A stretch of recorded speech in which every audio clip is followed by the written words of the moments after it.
Bismillahirrahmanirrahim. Assalamualaikum warahmatullahi wabarakatuh.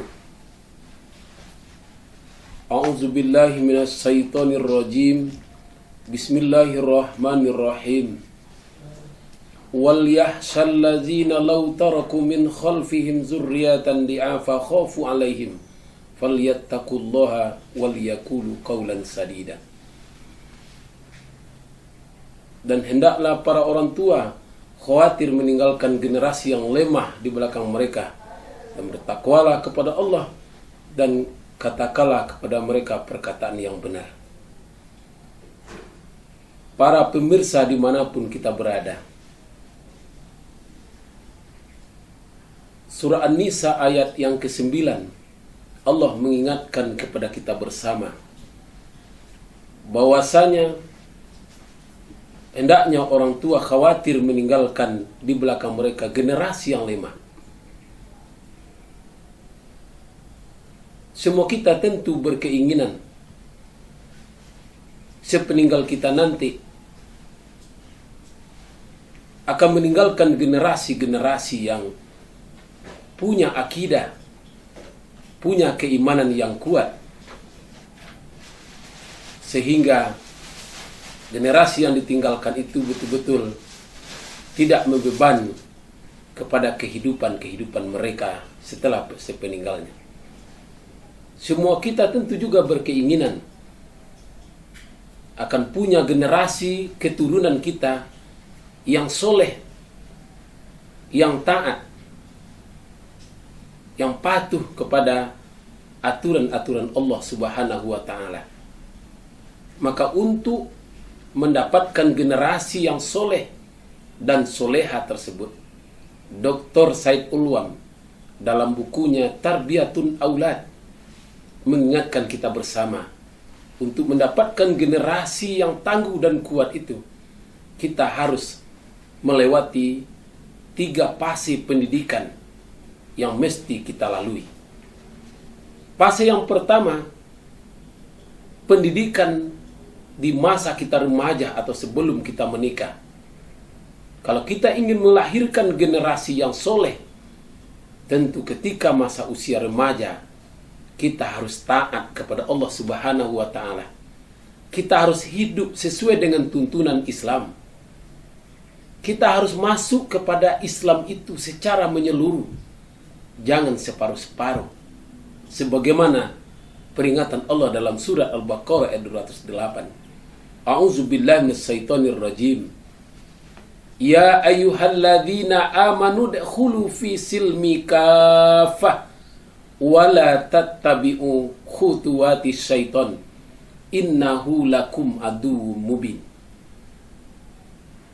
Wahai orang-orang yang beriman, masuklah kepada Islam itu secara kafah, secara menyeluruh, secara totalitas. Jangan kamu ikuti langkah-langkah setan.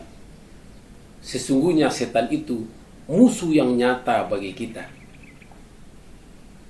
Kalau kita ingin mewarisi generasi yang baik, generasi yang kuat dan generasi yang tangguh, maka mari kita ikuti peringatan Allah ini. Di masa remaja sebelum kita menikah, kita harus berperilaku sesuai dengan tuntunan Islam. Apapun yang kita lakukan, mau bergaul kita sesuai dengan tuntunan Islam.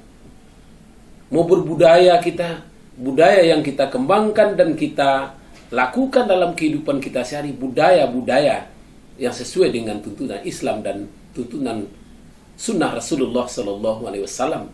Ketika itu kita lakukan, maka kita sudah mewarisi generasi yang soleh pada fase pendidikan pertama. Fase pendidikan yang kedua yang mesti kita lakukan adalah pendidikan dalam rahim. Pendidikan dalam rahim ini sangat luar biasa pengaruhnya terhadap perkembangan generasi-generasi yang akan kita siapkan. Hal ini banyak diterjemahkan oleh orang-orang orientalis, oleh orang-orang barat. Dia menciptakan generasi penyanyi-penyanyi rock, penyanyi-penyanyi reggae, penyanyi-penyanyi yang tangguh menurut keinginan dan nafsu mereka. Sehingga ketika istrinya hamil, dia tempelkan di perut istrinya nyanyian-nyanyian untuk menciptakan generasi dan mendidik generasi dalam rahim seorang istrinya. Maka setelah anaknya lahir, memang sesuai dengan keinginan dan cita-cita mereka. Maka umat Islam sebetulnya yang lebih awal mengamalkan pendidikan dalam rahim. Hal ini sudah dicontohkan oleh Hussein Tabroni. Dalam usia 7 tahun dia sudah hafal 30 juz. Kenapa dia bisa hafal 30 juz? Ketika ibunya hamil dan dia berada dalam perut ibunya membaca Al-Quran setiap hari sampai tamat 9 kali.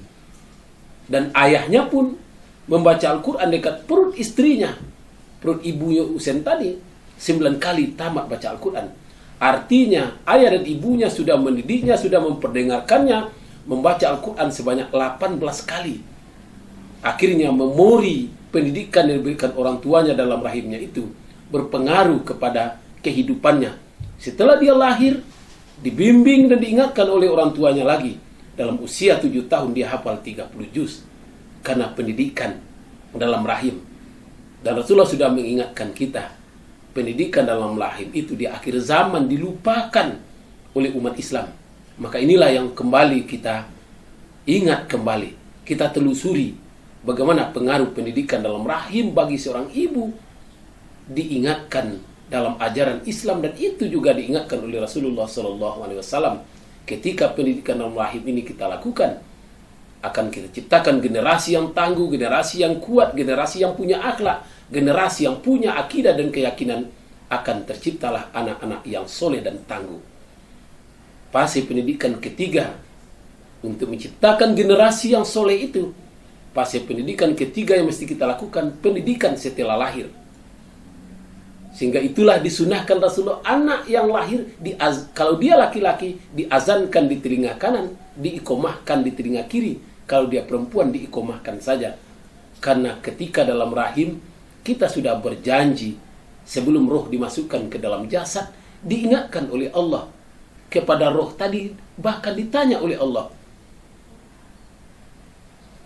Alastum birabbikum, bukankah aku ini Rabb kamu? Roh yang sanggup menjawab, berjanji dengan Allah, qalu bala syahidana, benar engkau Tuhan kami bersaksi. Sehingga ketika lahir diingatkan lagi janji-janji itu. Maka setelah lahir anak kita, dari kecil kita ingatkan, kita beri tauladan, kita contoh. Sebagaimana diingatkan oleh Luqman kepada anaknya, yang dicemaskan oleh Luqman untuk generasi yang soleh. Ya bunayya, la tusrik billah, inna syirka la zulmun azim. Wahai anakku, jangan engkau memperserikatkan Allah. Diseriapkan generasi yang tangguh itu dari kecil. Dan dia meranjak kecil, anak-anak, remaja, maka berikanlah pendidikan ketauladanan. Dan Rasulullah sudah mencontohkan kita, laqad kana lakum fi rasulillahi uswatun hasanah. Sungguh pada diri Rasulullah itu terdapat suri tauladan yang baik untuk umatnya. Kita di keluarga kita, ayah sebagai tauladan bagi anak-anaknya. Kalau ingin kita menciptakan generasi yang tahfiz, ayahnya lebih awal membaca, menghafal Al-Quran menjadi ayah yang tahfiz.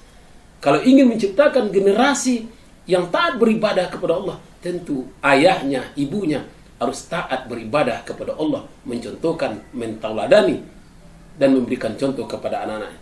Kalau kita ingin generasi yang santun, berakhlak, tentu orang tuanya berperilaku yang santun dan taat beribadah kepada Allah dan punya akhlak yang mulia. Maka ketika ada suri tauladan, contoh yang baik bagi anak-anaknya, maka anaknya akan mudah dibentuk menjadi anak-anak yang tangguh, anak-anak yang kuat, anak-anak yang punya kepribadian, anak-anak yang soleh dan soleha. Para pemirsa yang berbahagia, ketiga-tiga fase ini kita lakukan. Ketika kita remaja menjadi orang yang taat beribadah sesuai dengan tuntunan Islam, ketika kita beri pendidikan dalam rahim, ketika setelah lahir kita menjadi tauladan bagi anak-anak kita, akan lahirlah generasi-generasi yang kuat, generasi yang tangguh, generasi yang punya akhlak dan sopan santun, serta menjadi anak-anak yang soleh dan solihah. Mudah-mudahan kita semua menjadikan kajian ini sebagai perilaku kita dalam kehidupan kita sehari-hari, menjadi keyakinan kita dalam beragama, sehingga akan lahir generasi-generasi yang tangguh, generasi yang soleh dan soleha. Banyak maaf. Fastabiqul khairat. Assalamualaikum warahmatullahi wabarakatuh.